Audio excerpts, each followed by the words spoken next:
Are you stressed? Well, if you are, you're not alone. According to a study conducted from Carnegie Mellon University, stress levels among Americans have increased up to 30% in the last 3 decades. With such a huge increase, it's no wonder that it's beginning to take a toll on our health.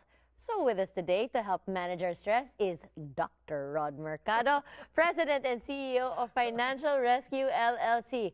Welcome back, Dr. Rod. Bagong title. Bago, may professor ka na, may doctor ka pa, di ba? Okay. So, Rod, pag-usapan natin ang stress. And there's different kinds of stress, di ba? So, I guess let's start with what makes people stressed out. Okay. May survey, no? It's a different survey naman. Ito yung sa American Psychological Association.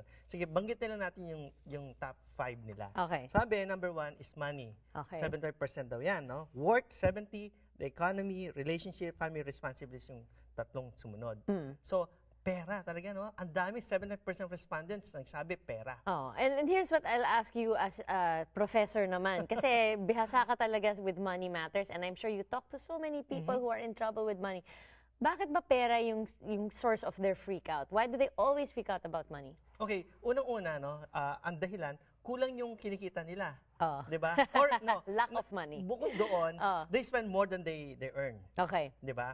Tapos minsan naman, yung spending nila pareho na lang ng kanilang kinikita. So walang paycheck savings. Paycheck nung nangyayari, walang savings. Tapos may mga utang naman na sobrang laki na hindi na nila ma-manage, 'di ba?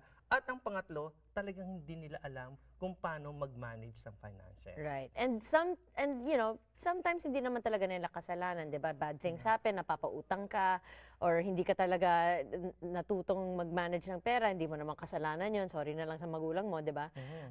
So how can we break that down para maginhawaan naman ang ating mga kanation? Okay. May mga causes yan, no? Kaya nga meron tayong different types of approaches. Meron tayong sinatawag na yung problem-focused approach. You know, meron din tayong tinatawag na emotional focus approach pagdating sa bagay na to, yung how to manage yung financial stress mo. Okay. Okay, pag-usapan natin yung problem focus. Okay. Anong pwede mong gawin, 'di ba? Una, kailangan mong mag-seek ng tulong sa mga professional, no? Okay. Ngayon, pangalawa, yun, kung hindi mo kaya talagang gumawa ng sarili mong plano, itong mga professional na to ay tutulungan kang gumawa ng plano kung paano mo mamamanage ang finances mo at paano ka makakawala sa pagkakautang. Okay. Diba? And just to point out, no, you don't need to spend money on the professional. A professional can be your banker, can be your friend na financial manager, or even just pamilya. Kung may kilala ka na medyo mayaman at may kaya na, paano ba yung ginagawa? Yes, okay. Exactly. Or boss mo sa trabaho, di ba? Now, ngayon, pag nagawa na natin yan, ito na yung panahon ngayon ng pagtitipid. Kailangan magtipid ka rin. Hindi po pwedeng gastos ka lang din ng gastos. Bad news, but sorry. Yes. Ano ng mga paraan? Ikaw, paano ka nagtitipid? Ako nagluluto ako sa bahay. Di ba? Ang laki na titipid mo yan. Kung papasok ka ng opisina, dali mo na lang niluto mo kaysa kung kumain ka sa labas. Mas masarap pa, actually. Mas healthy pa siguro. Di ba? Nakakamenos ka rin sa medical bills. Ako pag nag-grocery, alam mo, nakakayaman minsan. Pero hindi naman ako nahiya talaga.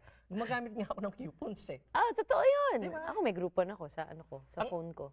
Pareho tayo. Ang ayoko lang dyan minsan, napipilit ako gumamit ng ibang brand. So iba na yung amoy ng laundry detergent But mo? on the other hand, minsan nadidiscover ko, mas maganda tong brand na to. Mura pa, di ba? Okay. So plan, ask for help, magtipid. Yan yung mga problem-solving approaches natin. Ano naman tinatawag na emotional? Yan. Ang kailangan inilalabas mo rin. Yan.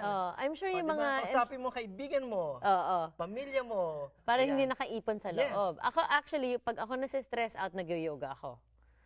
Ganyan, mag-exercise ka. Alagaan mo yung sarili mo. Hindi po pwede na porke na-stress ka, kakalimutan mo yung sarili mo. At ang pangatlo, alam mo, may mga different pananaw sa sitwasyon mo. Pag tinignan mo yung problema mo ng negatibo, hindi ko na ito masosolve, nahihirapan na ako, talagang ganyan mangyayari. Ayokong dumating ka doon sa tinatawag nating what the hell effect. Wala ka nang, ayaw mo na, wala ka parang bahala na si Batman effect. Wag naman, okay. Wag naman. May mga solusyon sa bawat problema. So, gano'n nga, iwasan natin yung stress, maraming effect yan. Sabi nga nila, ayaw mong tumanda, ayaw magkaroon ng stomach headache, stomach ache. At sabi nila, nakakabawas din daw ng sex drive. Nako! Bawasan na natin ang stress kaagad-agad. Okay, Rod, kung kailangan ng mga ka-nation natin na mag-vent, Okay. or kung kailangan nila ng mga professional na tumulong sa kanila, Tumawag how sila can sa they amin. reach you? Mga ka-nation, alam niyo kung saan kami tatawagan. 1-877-973-3287. Or bisitahin ang aming website sa mga katanungan ninyo tungkol sa utang. At meron din po kaming Facebook. Salamat po. Okay, Rod, even just talking about it has decreased my stress level. So thank you very much. Thank you.